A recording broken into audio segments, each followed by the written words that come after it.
दर्शक गणों को मेरा प्रणाम। इधर रख सकते हैं। इस देश में बेटी को लक्ष्मी, सरस्वती, माँ दुर्गा कहा जाता है। नवरात्रि के समय साक्षात घर घर में उसकी पूजा की जाती है। फिर क्या हो गया कि आज वह अपने अस्तित्व की लड़ाई लड़ रही है, वह अपने जीवन की भीख मांग रही है। अरे बेटी तो हर घर की शान है, उसी से घर में रोशनी है। बेटी ही तो घरों को जोड़ती है। बेटियों के सम्मान में आज हम एक लघु नाटिका आप सबों के सामने प्रस्तुत करने जा रहे हैं, जिसका शीर्षक है बेटी बचाओ बेटी पढ़ाओ। मीरा, ओ मीरा, तुमने मुन्ना को कहीं देखा है क्या? पता नहीं सुबह सुबह कहाँ चले गया है। उसने अभी तक नाश्ता भी नहीं किया है, दूध भी नहीं पिया है, और उसे स्कूल भी तो जाना है। नहीं माँ, मैंने तो मुन्ना को कहीं नहीं देखा। मैं तो सुबह से बर्तन धो रही हूँ। माँ, मुझे भी स्कूल जाना है, मुझे भी पढ़ना है। मेरा दाखिला स्कूल में करा दीजिए ना। ए छोरी, बड़ी है स्कूल जाने वाली, घर के काम काज सीख ले, आगे चलकर तुझे यही काम आने वाले हैं। पढ़ लिख कर कौन सा तुझे कलेक्टर बनना है? जल्दी जल्दी बर्तन साफ कर। माँ मैं आ गया। बहुत भूख लगी, कुछ खाने को दे दो। अभी लाई बेटा। दादी बैठ जा बेटा।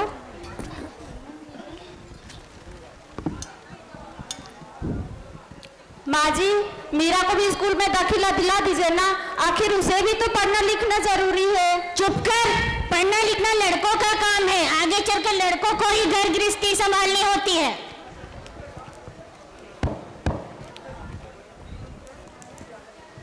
अरे क्या हो रहा है?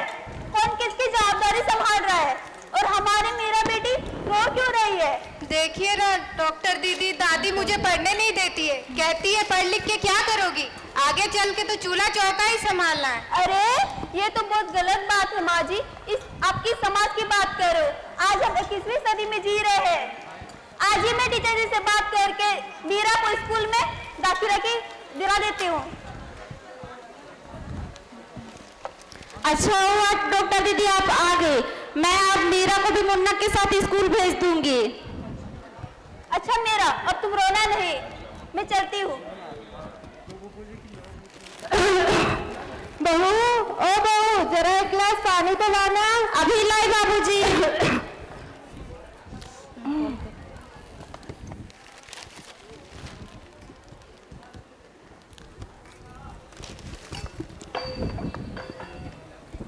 अरे ये देखो, अखबार में प्यारी बेटी के बारे कितनी सुंदर कविता आई है। आज मैं तुम्हें ये कविता पढ़कर सुनाता हूँ। कहती बेटी बाप पसार, मुझे चाहिए प्यार दुलार, बेटी की अनदेखी क्यों करता है निश्चित संसार। जब घर में बेटी ही नहीं होगी तो तुम किस पर लाल लुटाओगे।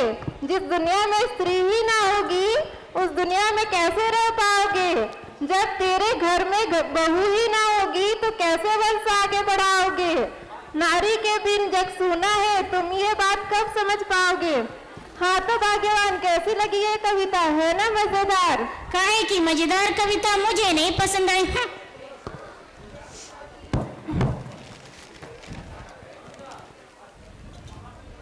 अरे घर पर कोई है क्या? आइए आइए टीचर दीदी, हम आप ही का इंतजार कर रहे थे। हाँ, जरा मैं कुछ दिनों के लिए बाहर चली गई थी, इसलिए यहाँ नहीं आ पाई। डॉक्टर दीदी बता रही थी कि आपने मीरा का दाखिला अभी तक स्कूल में नहीं कराया है। हम भी तो यही चाहते हैं टीचर दीदी कि मीरा स्कूल जाए, खूब पढ़े, लेकिन मेरे यहाँ सुनता कौन है। हाँ हाँ, खूब पढ़ाओ, खूब बाहर भेजो लड़की को। आगे चलकर कुछ गलत सलत हो जाएगा तो कहीं मुंह दिखाने के लायक नहीं रह जाओगे।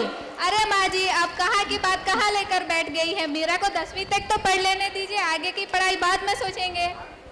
ठीक है टीचर दीदी, मैं अब मीरा को रोज स्कूल भेजूंगी, उसे मेरी तरह अनपढ़ नहीं रहने दूंगी, मैं उसे खूब पढ़ाऊंगी। ठीक है, मीरा को तैयार रखना, कल मैं उसे लेने आऊंगी। क्यों, सही कहा ना दादाजी? बिल्कुल सही कहा बेटा तुमने। दादाजी, अगर अब सबकी यही इच्छा है तो मैं और क्या बोलूं। मुन्ने को भी भेज दो। मुन्ने के साथ अरे ओ छोरी, पढ़ लिख कर भूल तो नहीं जाएगी अपनी दादी को? नहीं नहीं दादी, नहीं भूलूंगी।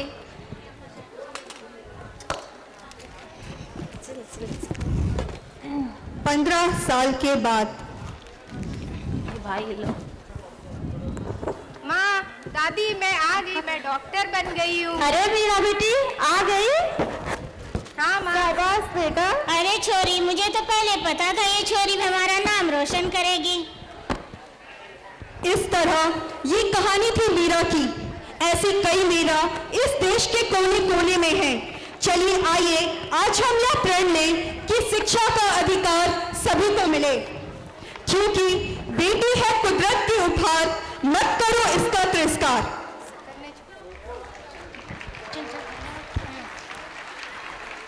बेटी बचाओ, बेटी पढ़ाओ। धन्यवाद।